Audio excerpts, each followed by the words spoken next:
"Behold, your Lord said to the angels, I am going to place a vicegerent on earth." The Arabic word is khalifa. It means a representative or an emissary of mine. "And they said," the angels said, "Will you place therein one who will spread corruption and shed blood, while we celebrate your praises and glorify your holiness?"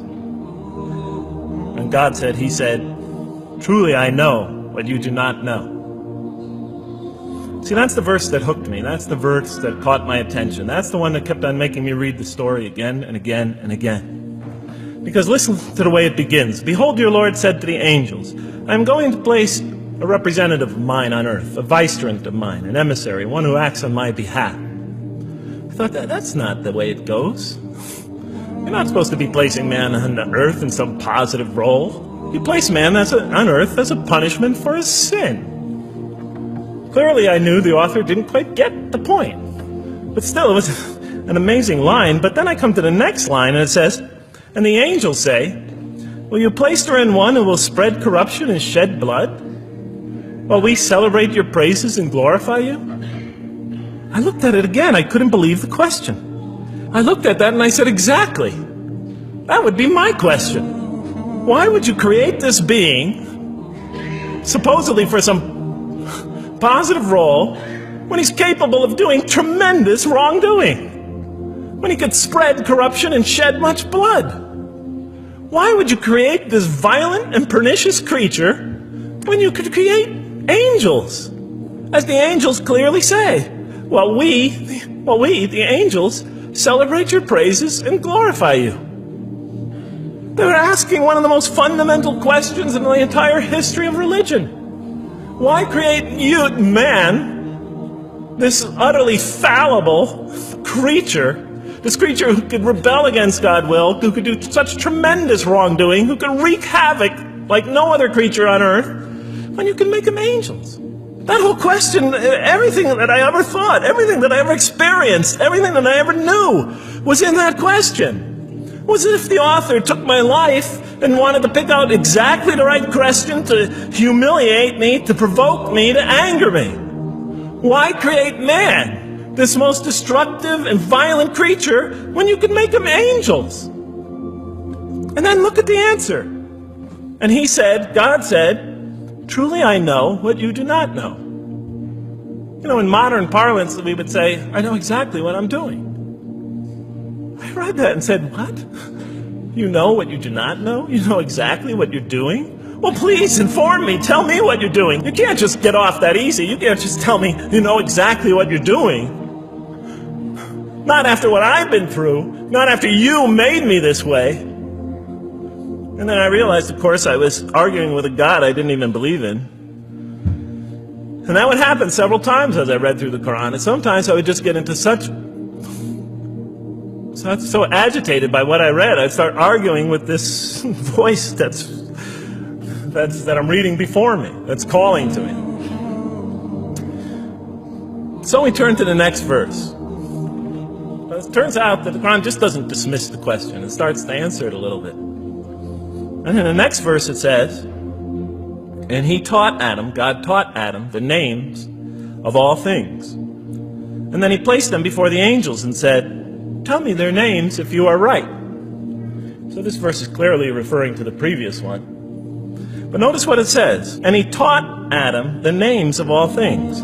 So here we see Adam is not only just a creature who knows how to name things, who's acquiring the gift of language, but he's also a learning creature. God is teaching him. Now right here, right in this verse, and it'll come even clearer in the subsequent verses, that the very first thing that the Quran is going to emphasize here is man's intellect. He is a learning creature. He is taught. And what is he taught? What is one of the great intellectual gifts he's given in response to the angel's question? The gift of language. Because through language, mankind can not only learn, but he could learn things not only through his own experience, but he could learn things that other people have experienced of times and places that are hundreds, thousands of years and miles separated from him.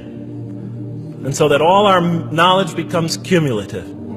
Every generation learning from the generation before it. I'm learning today from authors I read from other sides of the world that may have existed 2,000 years ago. And so we all contribute to our collective learning and knowledge. And so what I'll see later in the Quran, And the Quran will emphasize this again and again and again. Like in one verse it says, read in the name of your Lord who created a man out of a tiny creature that clings. Read, it commands the reader. For your Lord is most bountiful. Why is he most bountiful? What great gift did he give you? For he taught man the use of the pen, and through it taught him what he otherwise could not know. And he taught Adam the names of all things. And then he placed them before the angels and said, tell me their names if you are right. Okay, you have this objection you have this natural question about this creation of mankind. Here, this mankind is this human being, this human creature is a learning creature. He has many intellectual gifts. Here, I'm going to place these things before you. Tell me their names if you are right about man. And what did the angel say? Glory to you. We have no knowledge except what you have taught us. In truth, it is you who are knowing, the wise. They say this task, this intellectual test that's put before them is beyond their grasp. And so in the next verse we read, and he said, oh Adam, tell them their names. And when he had told them their names, notice how it's just like it's nothing for him. For mankind, he has this phenomenal ability. And that's clearly the point of these verses. Even though I felt that the author didn't quite, it was as if I realized that he didn't misunderstand the story. He was taking one of the great stories in the history of humankind, one of the fundamental greatest stories in the history of mankind, and molding it and using it as a vehicle for an entirely original message. And God said, did I not tell you that I know what is unseen in the heavens and the earth? And I know what you reveal and what you conceal? In other words, didn't I tell you I know exactly what I'm doing? I looked at that. What question what did they reveal and what did they conceal? Why are you all looking at me like that? You're starting to scare me. You're all looking very serious. Am I losing you? Wow. Okay. So, they revealed the sinister and evil propensities of man. But what did their question conceal? And all you have to do is think about it for a minute. Human beings, yes, they could do evil. Yes, they could do wrong. Yes, they could create misery. But they could also do exactly the opposite. They could choose to do evil. They could choose to do tremendous good. They could choose to do tremendous violence. They could choose to show tremendous compassion. They could choose to live by falsehood. They could choose to live by the greatest truths. So we go on to the next verse. And behold, we said to the angels, bow down to Adam, and they bowed down. But not so Iblis. Iblis is like the father of Satan. He refused and was arrogant. He was of those who reject faith. An interesting statement. And notice why Iblis does not bow down. He refuses because he was arrogant. You know, we often hear what's the root of all evil? In the West, it's always money, greed, etc. Here the Quran says seems to be saying that the root of all evil is not always material wants. It's not always money, it's not always greed. At the heart of evil is arrogance. Putting yourself above all others. Of assigning to yourself special priority and neglecting the rights of others. O Adam, dwell you and your spouse in the garden, and eat freely thereof what you wish. But come not near this tree, for you will be among the wrongdoers. Then they make the mistake. But Satan caused them to slip and expelled them from the state in which they were. And we said, go all you down, some of you being enemies of others, will be adversaries of others. Some of you will be adversaries of each other, and on earth will be your dwelling place and provision for a time.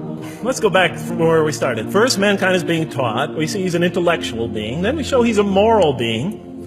Moral being means he's a being that's going to have to make choices. And then God gives him this choice. It's not a huge deal. It's not the gravest sin in the history of humanity by any means. It's minor by any standards. They make it, though. We see that God originally intended to put man on earth as his vicegerent. When does God finally put him on earth? What signals that he's ready to begin? He makes his first independent choice. It's not the worst deed in the history of humanity. It's minor on anybody's scale. But it shows that mankind is ready to act on his own.